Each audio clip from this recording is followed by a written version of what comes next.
Alors ma mission est en fait de traiter les données du satellite COROT. Ce satellite donc, a été lancé il y a 5 ans, plus de 5 ans maintenant.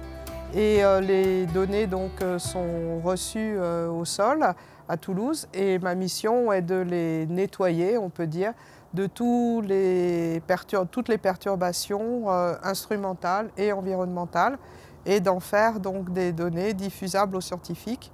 Je travaille donc sur cette première phase. Il y a effectivement tout ce qui est proche de l'instrument, tout ce qui est les corrections. Et puis après, en fait, il y a d'autres ingénieurs qui sont aussi des informaticiens, mais qui travaillent plus près des chercheurs. Bon, les chercheurs aussi font beaucoup de traitement de données et cette partie-là du travail, en fait, est plus proche de la publication scientifique. Maintenant, on utilise des outils informatiques. On a des bases de données d'étoiles avec leur position, leur luminosité, etc. Mais autrefois, on n'avait pas du tout ça et on travaillait en fait sur des photos du ciel qui avaient été prises. Et on a commencé d'ailleurs comme ça sur COROT. On a commencé à travailler avec des images d'un survey. Ce qu'on appelle un survey, en fait, c'est un catalogue complet du ciel qui s'appelle le Palomar. Et après, on travaillait sur ces photos à la règle, au compas, enfin bon, etc.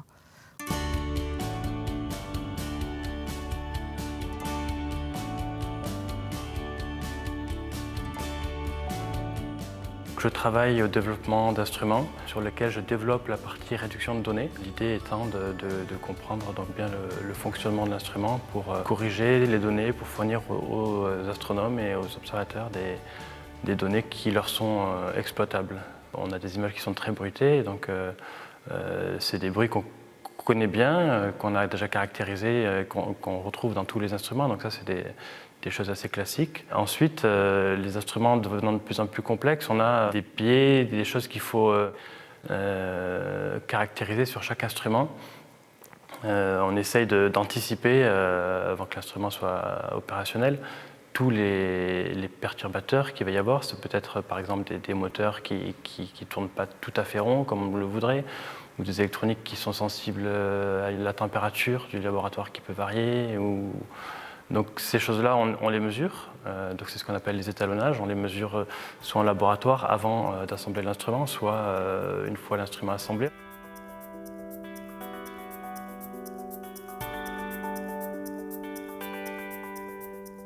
Je travaille sur la spécialité de la physique solaire, donc l'étude de notre étoile qui est le Soleil.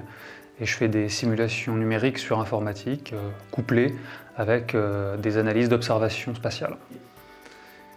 Donc ici, je vous montre le résultat d'une simulation numérique du déclenchement d'une éruption solaire qui a donc été conçue avec des ingrédients physiques qui sont inspirés par les observations, qui a été calculé avec un code numérique qui n'est pas du tout un logiciel qui s'achète, mais qui sont des programmes, des énormes programmes de milliers de lignes que l'on conçoit nous-mêmes. Donc là, sur cette animation, on voit l'éruption dans son ensemble. Sur celle-ci, on voit le comportement de certaines arches magnétiques qui ont été bien choisies, évidemment pas au hasard. Et au cours de l'éruption, eh bien, on voit ces arches magnétiques qui glissent au niveau de la surface. Et c'est une prédiction, pas du tout évidente à trouver. C'est pas clair parce que si on voyait tout ça, on n'aurait pas besoin de faire des calculs numériques pour les prouver. Donc, une fois qu'on s'est saisi de ces prédictions, on cherche à voir est-ce qu'on voit des signatures de ce processus dans les observations. Et c'est ce que je vais vous montrer. En ce moment même, nous sommes en train de travailler avec une équipe anglaise et slovaque à étudier une éruption solaire. Et lorsque on regarde cette éruption, si on regarde bien et avec les bons yeux, on arrive à voir des petits embriancements là qui se déplacent ici vers la droite et ici qui se déplacent vers la gauche. Alors ça a l'air de rien ces petits embriancements, mais on pense qu'on a ici la signature des déplacements des points d'ancrage de ces tubes magnétiques qu'on calcule. Dans le cadre du projet sur lequel je travaille, l'idée c'est d'utiliser 4 télescopes du VLT, donc l'observatoire de Paranal, là, qui est au Chili. Donc ces 4 télescopes n'observent pas le ciel à travers la même atmosphère, parce qu'ils sont séparés de quelques dizaines, centaines de mètres.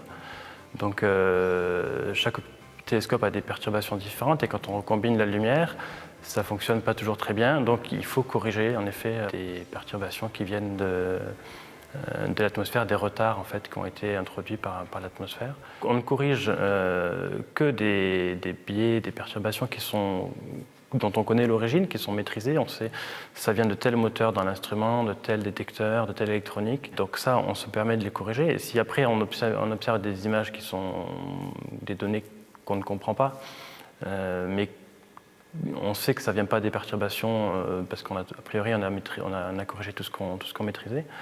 À ce moment-là, c'est peut-être qu'il y a quelque chose d'intéressant à trouver dans ces données. Si on ne le comprend pas, il y a peut-être quelque chose derrière à creuser. Donc l'idée, c'est ça, c'est d'aller le plus loin possible sans toucher le fond des données, sans enlever du signal scientifique dans les données.